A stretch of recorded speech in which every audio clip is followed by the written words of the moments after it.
Terzo video della serie Gutenberg 1 di noi. Attenzione, Gutenberg non è un tuo nemico, ma è un tuo alleato per fare meglio il tuo lavoro. Andiamo a vedere la sezione, come abbiamo detto, di blocchi di formattazione. Allora, nei blocchi di formattazione possiamo vedere molto velocemente, abbiamo l'HTML, possiamo scrivere del codice se lo sappiamo fare, qui possiamo visualizzare anche un'anteprima, poi abbiamo il Classic Editor con tutte le opzioni.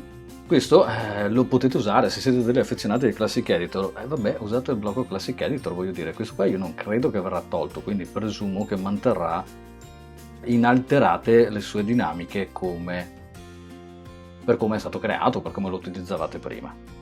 Poi abbiamo il verso. Il verso non ho ancora capito cos'è, lo guarderò, ma non mi sembra una cosa molto utile. Allora, velocemente, qui abbiamo il codice, il code, il marcatore code che ci permette di scrivere del codice, e qui abbiamo la possibilità di scrivere del codice preformattato, cioè insomma questi qua vi servono se fate dei tutorial dove spiegate del codice, ok? C'è la citazione evidenziata, che altro non è che un altro block quote con delle dinamiche di stile differenti rispetto al block quote normale.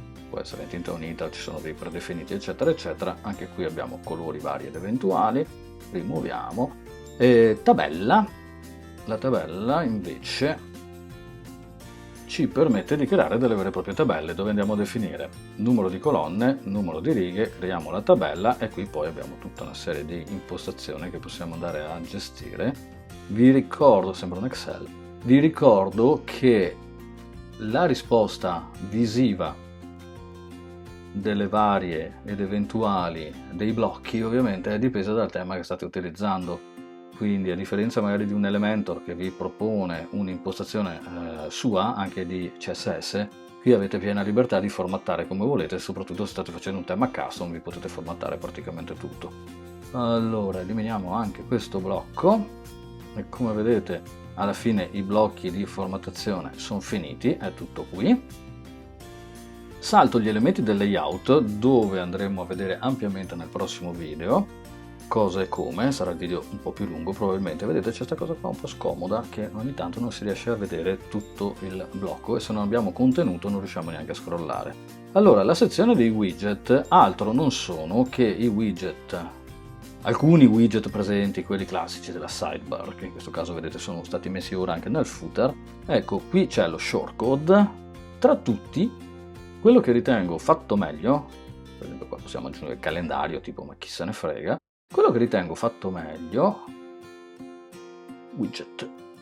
Quello degli articoli recenti è stato modificato in maniera molto carina, e adesso è possibile recuperare anche una parte di contenuto, un excerpt, un full post, definire un numero massimo di parole, visualizzare eventualmente la data di pubblicazione, cambiare l'ordinamento, selezionare le categorie che voglio estrarre e il numero di elementi che voglio estrarre, e se non ricordo male qui è possibile anche grigliare, e presumibilmente credo che si possa anche andare a recuperare, perché adesso non c'è presente, però la voglio vedere questa cosa qua, quindi vado a inserire velocemente un'immagine in evidenza. Credo che si possa anche andare ad inserire, sarei che aggiorno, e recuperare l'immagine in evidenza se questa è presente. Vediamo, mi sembra che l'ho vista sta cosa da qualche parte. Allora, no, aspetta, per siccome sono un coglione, effettivamente l'immagine in evidenza sono andato ad inserirla nella pagina in cui sono, quindi vediamo un attimino. L'immagine in evidenza la devo andare ad inserire nell'articolo, quindi se modifico e inserisco l'immagine in evidenza qui, vedete che la strutturazione è assolutamente identica. Inserisco l'immagine in evidenza e la metto qui, imposto immagine in evidenza e aggiorno. Se poi torno giustamente nelle pagine, alla sezione pagina Gutenberg, nel momento in cui vado a vedere questo blocco, si è salvatato, non mi interessa, vediamo se mi permette di vedere l'immagine in evidenza, ma anche no. Altra cosa importante, però questa qui è dipesa un po' dal tema, quasi tutti i blocchi hanno questa funzione allineamento della larghezza, vedete? Larghezza ampia, larghezza piena o larghezza normale, che permettono di andare a gestire eventualmente le dinamiche di larghezza del contenitore della pagina. Però va anche detto che nel qual caso ovviamente se il vostro tema ha già un contenitore, giustamente questo si baserà sul contenitore perché è fatto in percentuale. Allora, perfetto, mi volevo soffermare anche un attimo, prima della fine, a farvi vedere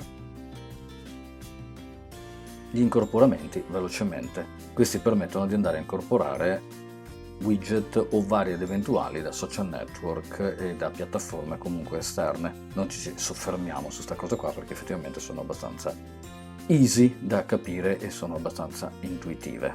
Rimuovo il blocco e adesso, approfittando di questo spazio, voglio farvi vedere se io per esempio andassi a creare un blocco a 3 colonne, tipo, no?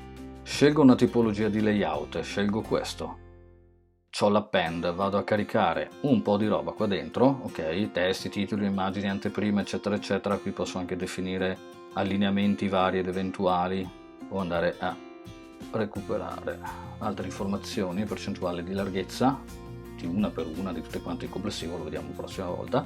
Allora, che cosa c'è di molto utile in questa cosa? Il discorso che vi dicevo prima dei blocchi riutilizzabili, vediamo se me lo fa fare con questo blocco qui. Richiamo le colonne, eccolo qua, aggiungi ai blocchi riutilizzabili. Allora, questa cosa è molto comoda perché io posso andare a definire un nome, che ne so, columns, ok? Faccio salva.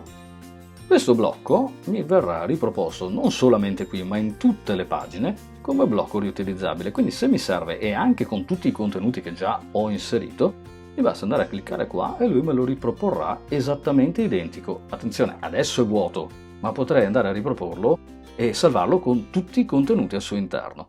Se non voglio più averlo come blocco riutilizzabile, ovviamente mi basta toglierlo e dirgli ok, guarda, questo qui non è più un blocco riutilizzabile. Grazie mille di tutto e see you next time. Ok, è tutto anche per questo video ragazzi, ci vediamo prestissimo con il quarto e ultimo video della serie Gutenberg è tuo amico.